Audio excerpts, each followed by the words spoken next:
மணலவைங்கோஷ க்ஷேத்திரமிதில் வளர் தானெனும் மானமாம் தானிய உளுந்தை நானாரன் ஞான விசார திரிகையில் நானல்லவென்றே உடைத்து பொடித்து ತನುವಿನ ನೆಲದಲ್ಲಿ ಬೆಳೆದ ಅಹಮ್ಮಿನ ಉರುಳಿಯ ಕಾಳನು ಸುರಿಯೋ ನಾನಾರೆನ್ನುವ ಆತ್ಮ ವಿಚಾರದ ಬೀಸುವ ಕಲ್ಲಳು ನುರಿಯೋ ತನುವನು ನೇಲನು పెంచిన అహమను ఉలవలు ధారగ పోసి నేనెవరిన నెడి ఆత్మ విచారపు తిరుగలి నందిడి విసురు तन के खेत में उगे अहम के उरद दानों को लिए मन ही मन में कूटते जाओ आत्म विचार के बल से।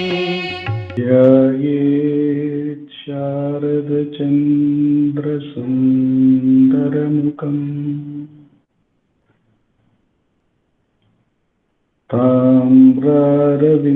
ताम्रारविंदेक्षणम् भक्ताभीष्टवराभयप्रदकरम् कौपीनमात्रोज्ज्वलम्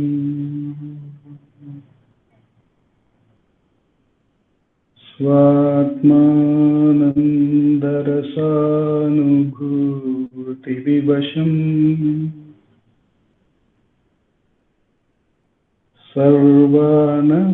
सर्वानवद्याङ्गकम् श्रीमन्तं श्रीरमणीश्वरं गुरुवरं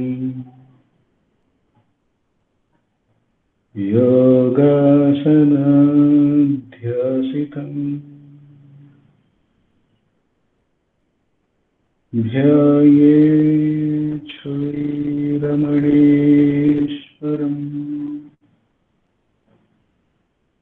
ध्यायेत् श्रीरमणीश्वरम् ध्यायेत् श्रीरमणीश्वरम्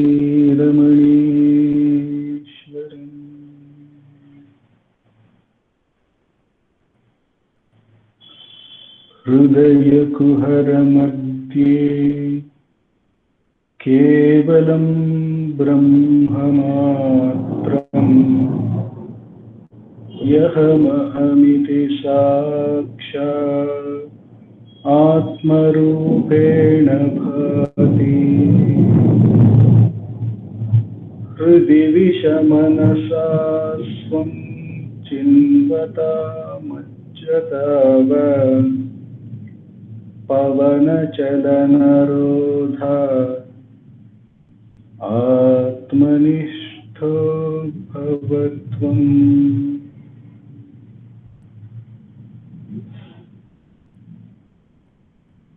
We commence today's self-inquiry session by listening to Bhagavan's Upadesham.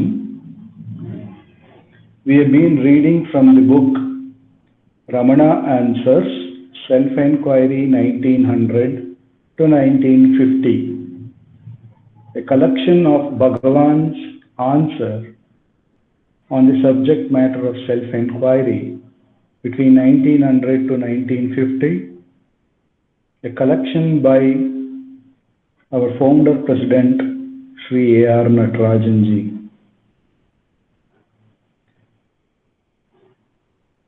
Last 2 weeks, we had seen a questioner asking, how can one be in eternal bliss, ever devoid of misery?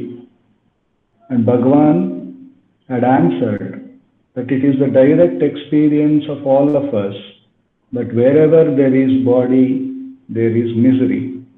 Therefore, one should inquire about one's true nature and should remain there. That alone is the gaining of that state which is devoid of misery. So then the questioner inquired, about what does Bhagavan mean to understand one true nature, to which Bhagavan said that I came, I went, I did. It is natural to everyone, but all these experiences, there is one common thread, which is the I. Whatever may be the actions of the body and the mind, the subtle one, I thought or I went, but the I consciousness is common thread in all of them. So to inquire what one means by I is to understand either through inquiry or through devotion. One is to reach that true nature, is what Bhagavan had answered. Continuing on that, the further question is about then who am I, right? So Bhagavan, the third question here put by the devotee is, how is one to inquire who am I? I repeat the question, how is one to inquire who am I? Bhagavan says, actions such as going and coming belong only to the body. And so, when one says, I went, I came, it amounts to saying that the body is I. But can the body be said to be the conscious I? It cannot be. Since it was not there before it was born, is made up of the 5 elements, is non-existent in the state of deep sleep, and becomes a corpse when dead, can this body, which is inert like a log of wood, be said to shine as I? Therefore, the I consciousness, which at first arises in respect of the body, is referred to variously as egoity, nescience, impurity, and individual soul. Can we remain without inquiring into this? Is it not for our redemption through inquiry that all the scriptures declare that the destruction of the ego, that is the destruction of this I consciousness, is released? Therefore, making the corpse body remain as corpse and not even uttering the word I, one should inquire keenly thus. Now, what is it that rises as I?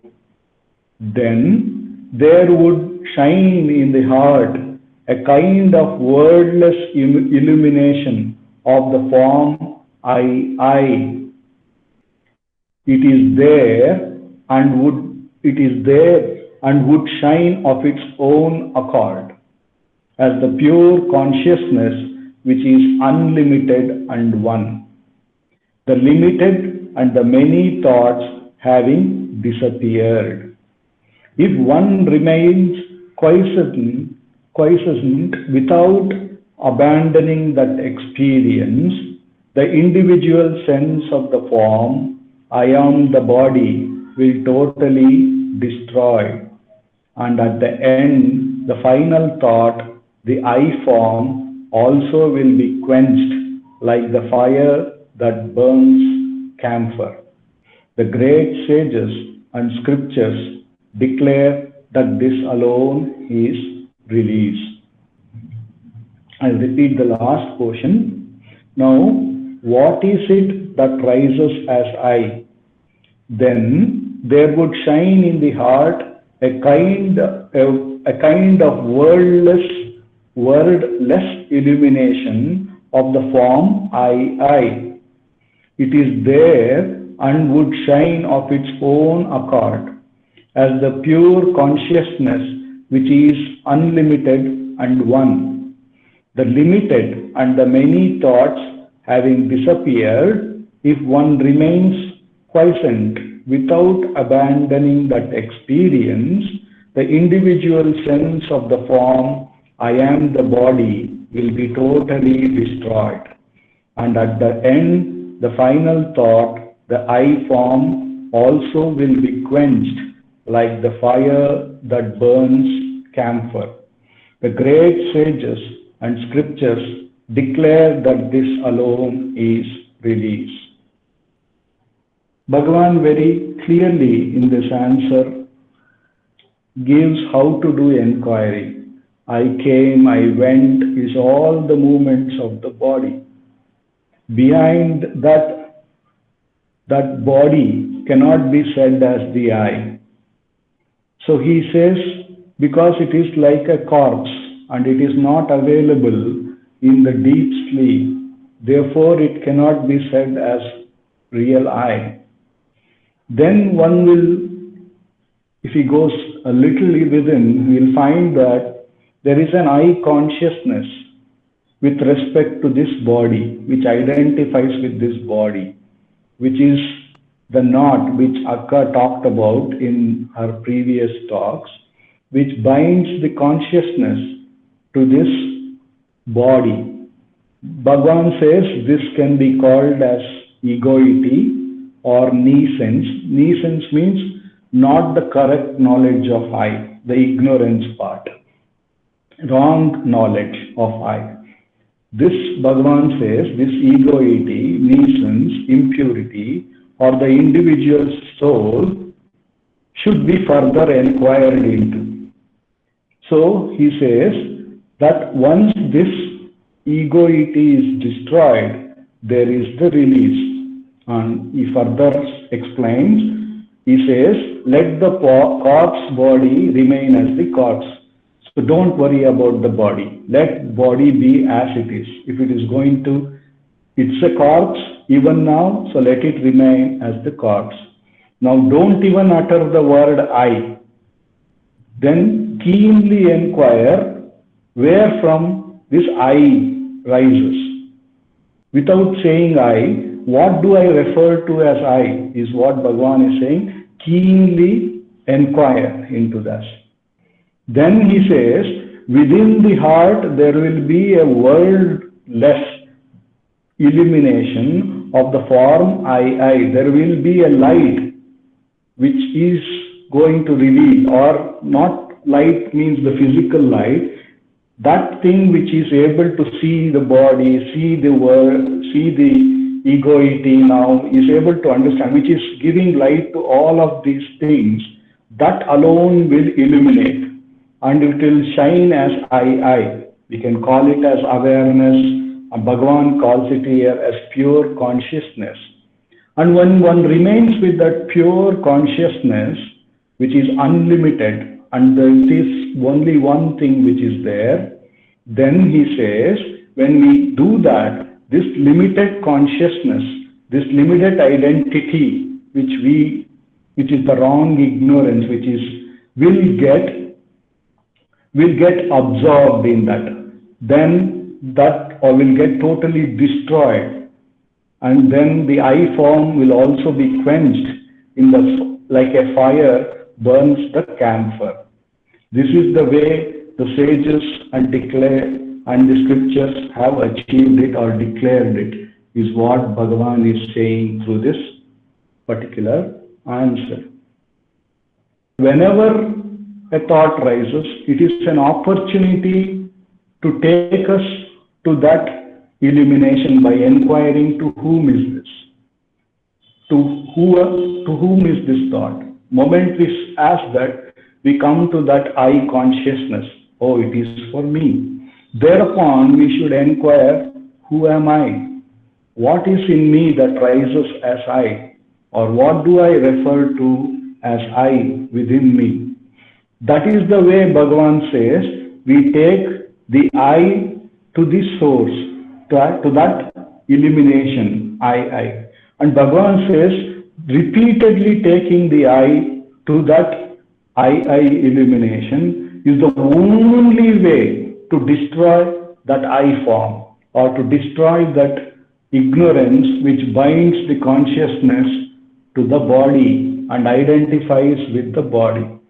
So every time inquiring, who am I, and taking it to that source, that illumination, that consciousness, that awareness, which is the pure light, which is lighting both the ignorance, the I consciousness, and this knowledge, which we are listening from Bhagavan, that light alone is transcendental of both ignorance and knowledge here and now.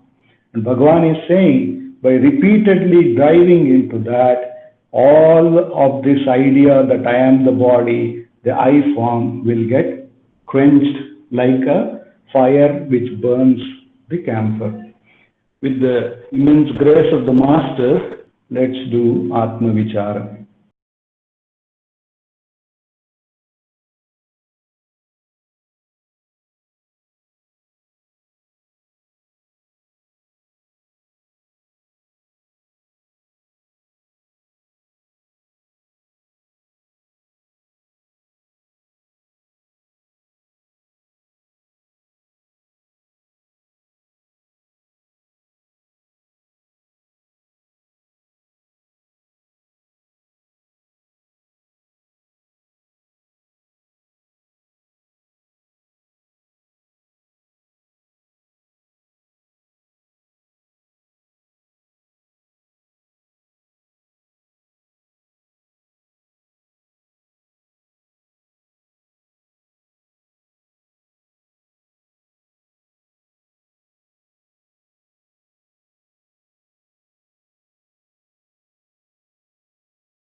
Namaste Sri Ramana.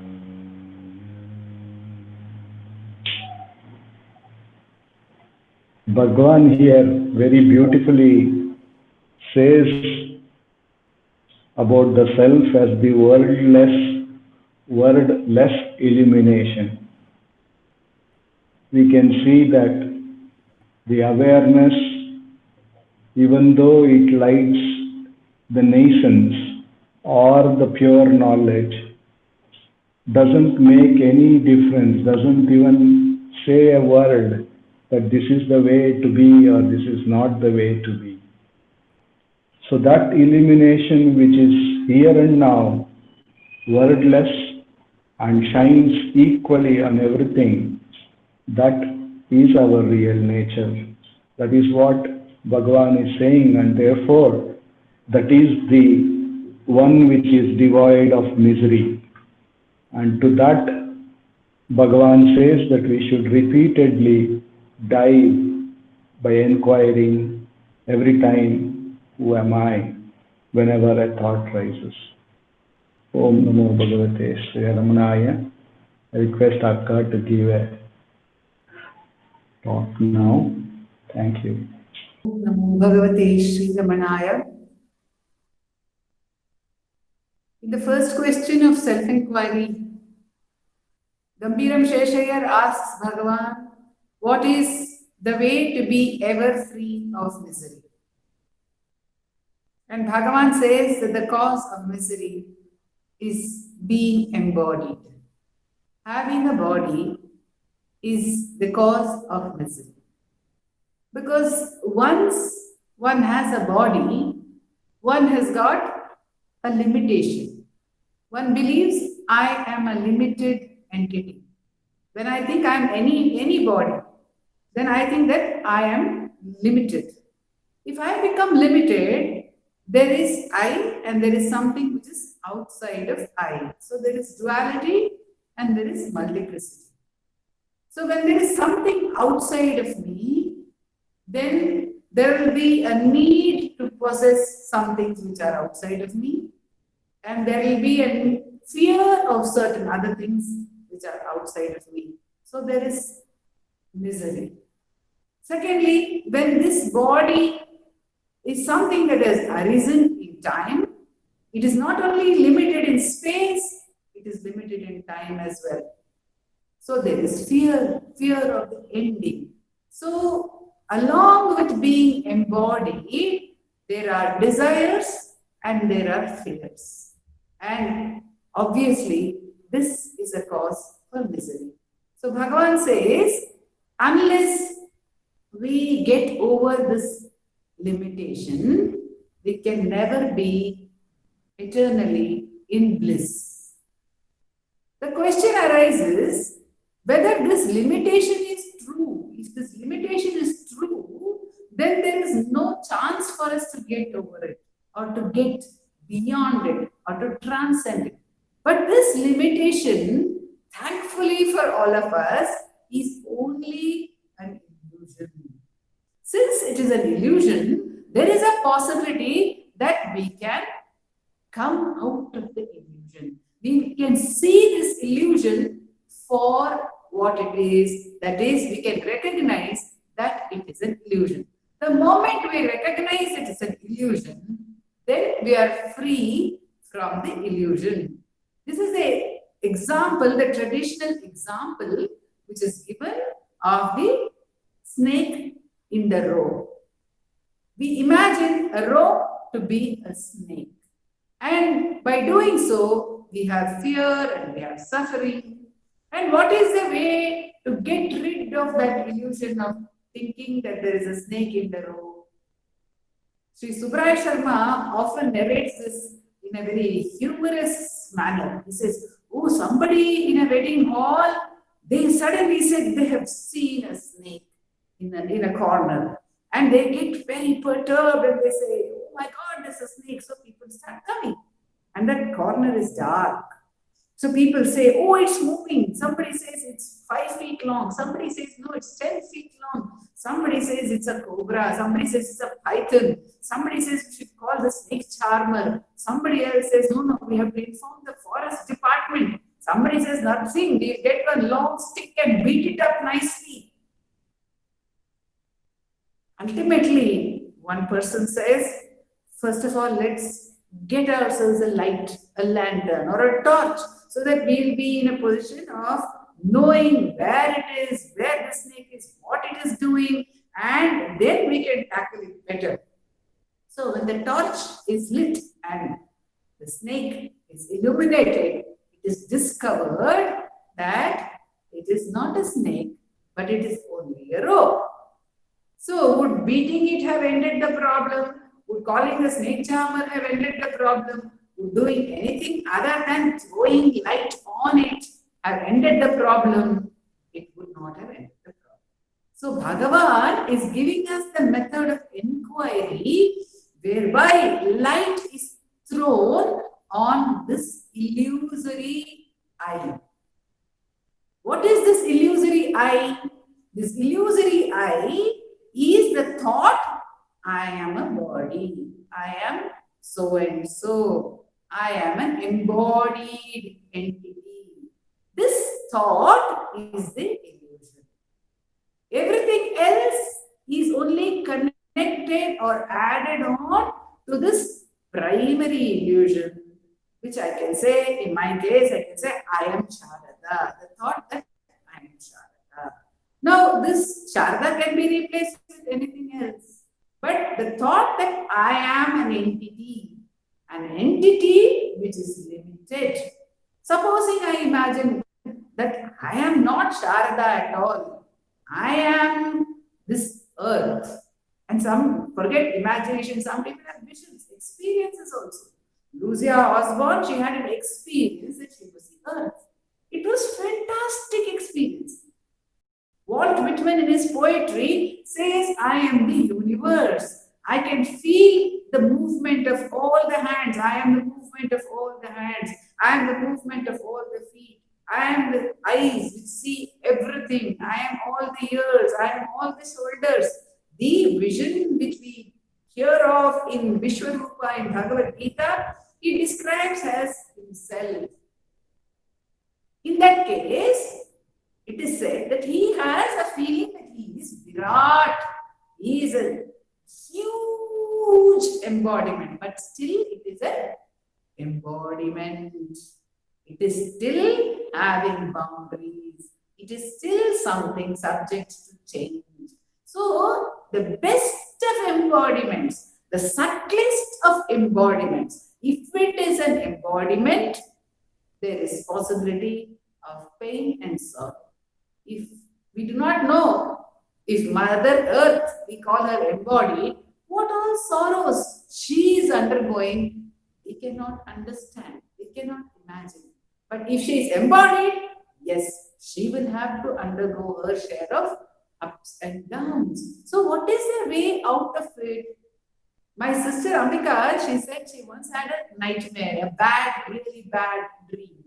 And as she was in the course of the dream, she suddenly thought, it suddenly struck her, the only way out of this terrible situation I am in is to wake up. It struck her in the dream, the only way out of this terrible situation in which I am is to wake up. And it so happened that she woke up. So she was out of that terrible situation. Bhagavan tells us that the Guru, though appearing in the dream, how is he able to wake us from the dream? He gives the example of the dream lion. He says in the dream, if we are chased by a lion, in the fear that we feel at that time, we wake up. So this Sadguru is the one who creates in us fear about our own illusion. He brings home to us the severe limitations or the pain that we have on account of being caught in this illusion of embodiment. The question self-inquiry is also a dream lion, which is a tool which Bhagavan has given us to wake us up.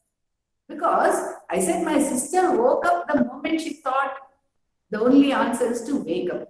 But for us, sometimes in a dream, we may think, oh, this is a dream, but we may not wake up.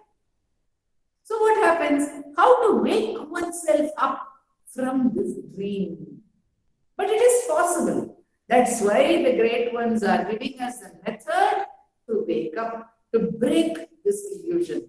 If it were impossible, they would not give us any method. They would not tell us to do so. They would not tell us, wake up, wake up. Even in the best of dreams. The other side is also there, which Bhagavan says, say you're having a very beautiful dream. At this moment, life is very beautiful.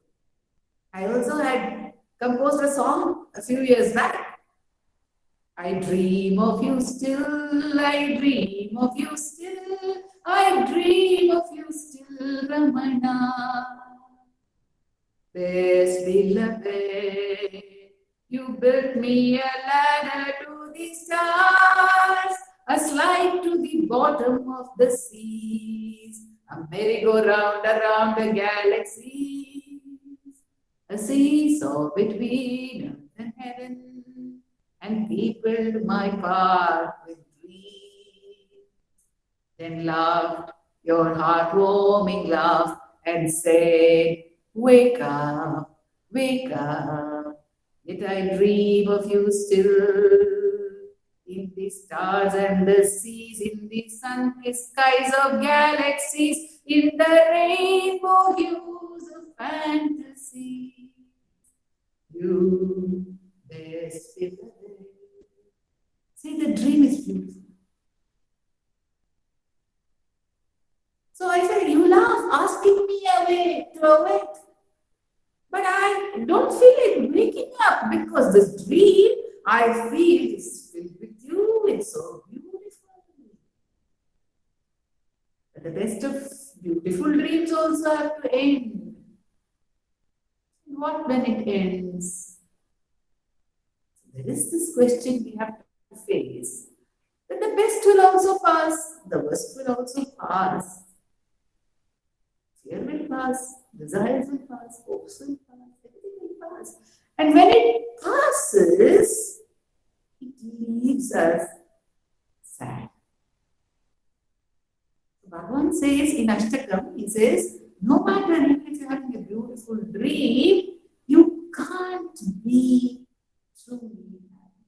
There will be some restlessness, something which is the best of situations you may be in. You may have a comfortable body, you may have a comfortable home, you may have lovely people around you, you may be blessed with intelligence, every which way you may be blessed. You can't rest, he says.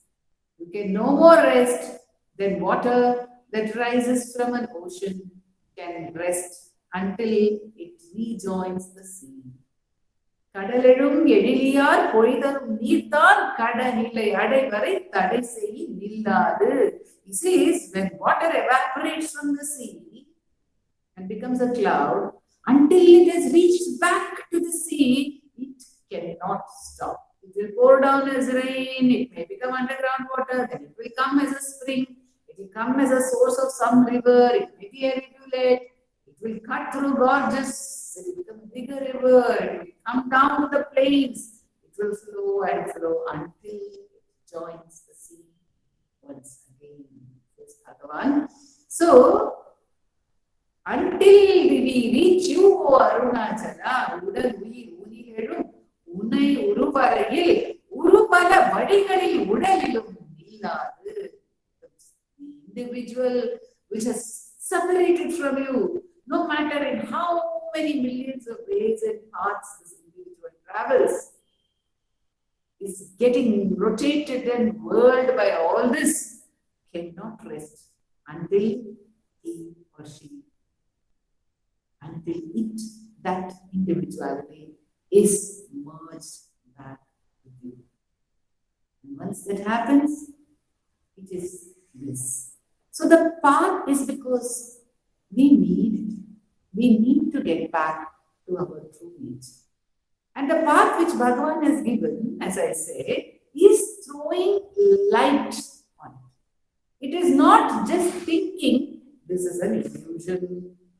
If I say the world is an illusion, if I think the body is an illusion, if I think the mind is an illusion, would I have got back to my true nature? No, says Bhagavan, because all this would be a thought. Whose thought? If I say the body is an illusion, who is saying it? It is the one who is embodied who is saying body is an illusion. If I did not have a sense of embodiment, where is the need arising to say body is an illusion? Unless I have a sense that I am a body, would I be saying body is an illusion? Unless I have a sense that I am limited, will I need to say that I am the Supreme Self? Bhagavan says, if you think you are embodied, then you have Soham Vichara, say I am the divine, say Aham Brahmasmi, tell yourself that that is the truth. But if you do not have that, if you are actually abiding in the self, why will you need to say anything? In Ulladhanarpadi, he says, man does not keep on telling himself, I'm a man, because it is so natural. So this practice which Bhagavan has given us is not any concept. It is not holding on to any concept. It is the questioning of the very one who has the concept. It is the questioning of the very validity of this so-called entity. So when the question, who am I, is posed, no other concept will have space over there. The question, who am I? Because when any thought arises, when any concept arises, immediately the awareness will dawn, this is a thought. This is my experience, and my experience is there for me in the form of a thought. It is a concept. So, I will not be bothered about who I was yesterday. I will not be bothered about what is going to happen to me tomorrow.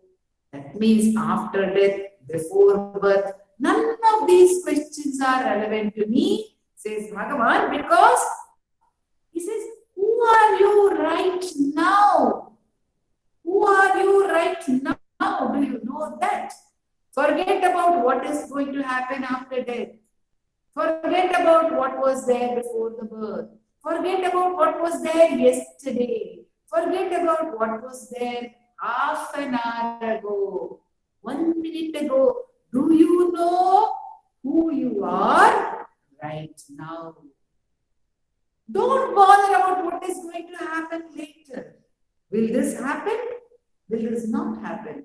Will I, there is that famous song, Kesara, whatever will be. Will I be good? Will I be pretty? Will I be something? Whatever will be. Okay, does not matter.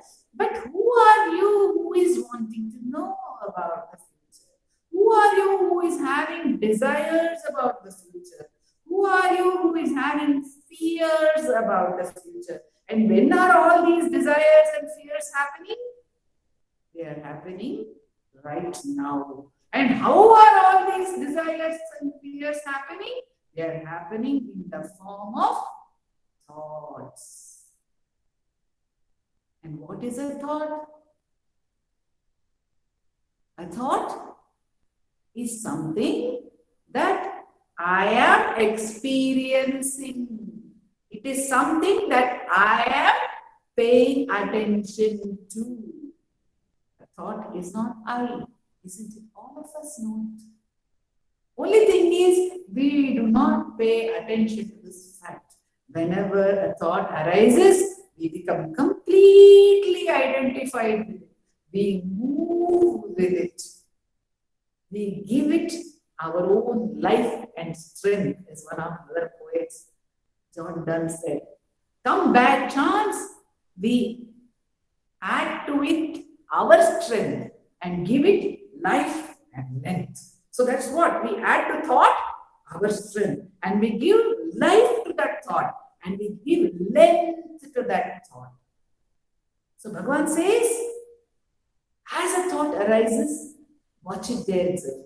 Don't give it life and length, because it is not you. It is only supporting that illusion that you are. The moment you get caught in the thought, you have forgotten to ask yourself the all-important question: who is the I who is having this thought? You have forgotten to pay attention to that which is having the thought. But if we ask ourselves, for whom is this thought? The answer comes, it is for me. It is my thought. It is my thought. It is not I. It is not I. It is only my thought. Right? This is the revelation. Every time we ask ourselves this question, for whom is this thought? And the answer comes, it is my thought. Immediately it strikes me, hey, it is not me. Anger, maybe. Sorrow, maybe. It is not me. So, what happens when I ask myself and I realize it is not me? Then the question comes back to me. Who am I? Who am I? I am not any thought. I am not any thought, and thought covers, Bhagavan says, the entire gamut of experiences. Thought covers the thought of the body, thought covers thought of the senses and the sense experiences, thought covers the emotions, thought covers the intellect of discrimination, thought covers remembrance of non-knowing or ignorance. All these are thoughts, and therefore Bhagavan says they are all jada. They do not have any life of their own.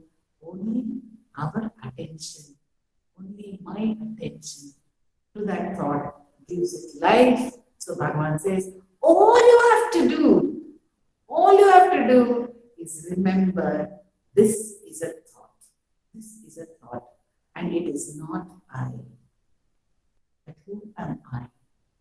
And when we ask ourselves this question, at that point, there is no answer, because any answer will be an answer in the form of a thought. Any answer given by me will be an answer in the form of a thought. So there is no answer to be given, no answer at all. If at all an answer arises, it will have to be dealt with the same question. This answer which I am giving is only a thought for me. But who am I? Who am I?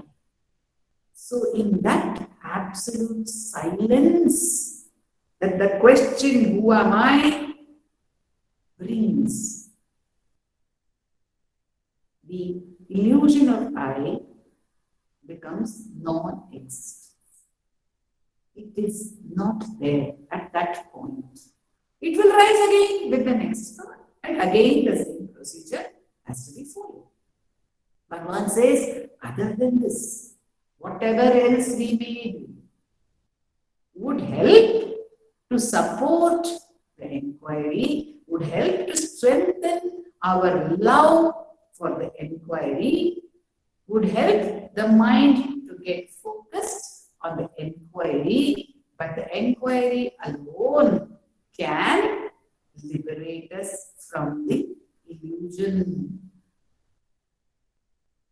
And he gives an example of an instance which happened when he was a young boy. He says, if we have any other method where we give importance to a thought of doing anything whatsoever, we are allowing the illusory entity the power of doing that. So, Other than the question, who am I?